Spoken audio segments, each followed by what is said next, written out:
Assalamualaikum warahmatullahi wabarakatuh. Kami mahasiswa Institut Agama Islam Negeri IAIN Manado, Fakultas Ekonomi dan Bisnis Islam, Prodi Ekonomi Syariah A. Dalam video kali ini, kami akan menjelaskan makalah kami dengan mata kuliah Manajemen Sumber Daya Insani dengan judul makalah kami yaitu Ruang Lingkup Sumber Daya Insani atau manusia. Ya, dimana yang di dalamnya itu penyusun makalah itu ada saya sendiri, Muhammad Faruk Basir, dan teman saya yaitu saudari Rahayu Akaira dan juga saudari Rama Rinda Raung. Saya selaku pemateri pertama akan menjelaskan tentang pengertian manajemen sumber daya insani. Sumber daya insani adalah salah satu faktor yang sangat penting bahkan tidak dapat dilepaskan dari sebuah organisasi, baik institusi maupun perusahaan. Sumber daya insani juga merupakan kunci yang menentukan perkembangan perusahaan. Pada hakikatnya, sumber daya insani berupa manusia yang dipekerjakan di sebuah organisasi sebagai penggerak untuk mencapai tujuan organisasi tersebut.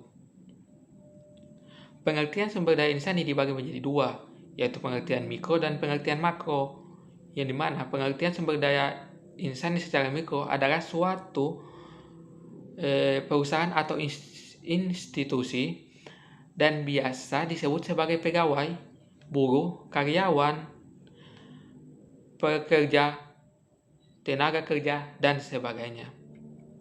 Sedangkan pengertian sumber daya insani secara makro adalah penduduk suatu negara yang memasuki usia angkatan kerja, baik yang belum bekerja maupun yang sudah bekerja. Secara garis besar, pengertian sumber daya insani adalah individu yang bekerja sebagai penggerak suatu organisasi, baik institusi maupun perusahaan, dan berfungsi sebagai aset yang harus dilatih dan dikembangkan kemampuannya. Selanjutnya akan dilanjutkan oleh pemateri kedua. Baiklah, selanjutnya saya akan menjelaskan mengenai tujuan manajemen sumber daya insani. Yang pertama, memberi pertimbangan manajemen dalam membuat kebijakan SDI untuk memastikan bahwa organisasi memiliki pekerja yang bermotivasi dan bekerja tinggi, memiliki pekerja yang selalu siap mengatasi perubahan dan memenuhi kewajiban pekerjaan secara legal.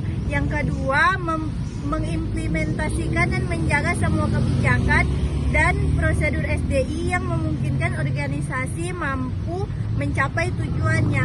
Yang ketiga, memberi dukungan dan kondisi yang akan membantu manajer lini mencapai tujuannya. Yang keempat, menangani berbagai krisis dan situasi sulit dalam hubungan antar pekerja untuk meyakinkan bahwa mereka tidak menghambat organisasi dalam mencapai tujuannya. Yang kelima, menyediakan media komunikasi antara pekerja dan manajemen organisasi. Dan yang terakhir adalah bertindak sebagai pemelihara standar organisasi dan nilai dalam manajemen SDI.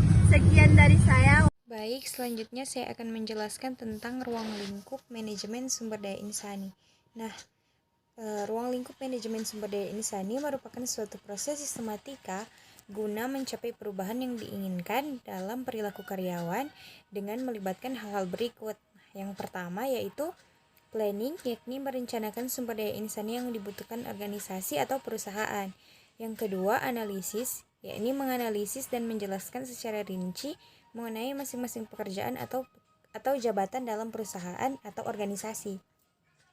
Selanjutnya itu selection, yakni perekrutan dan penyeleksi karyawan yang dibutuhkan sesuai dengan syarat, sistem, tata cara, dan proses yang telah ditentukan. Selanjutnya yaitu introduction, yakni memperkenalkan perusahaan, budaya, nilai, dan etika kerja. Selanjutnya yang kelima yaitu performance appraisal, yakni penilaian prestasi dan kinerja karyawan guna melakukan promosi, demosi, transfer, dan pemberhentian kerja.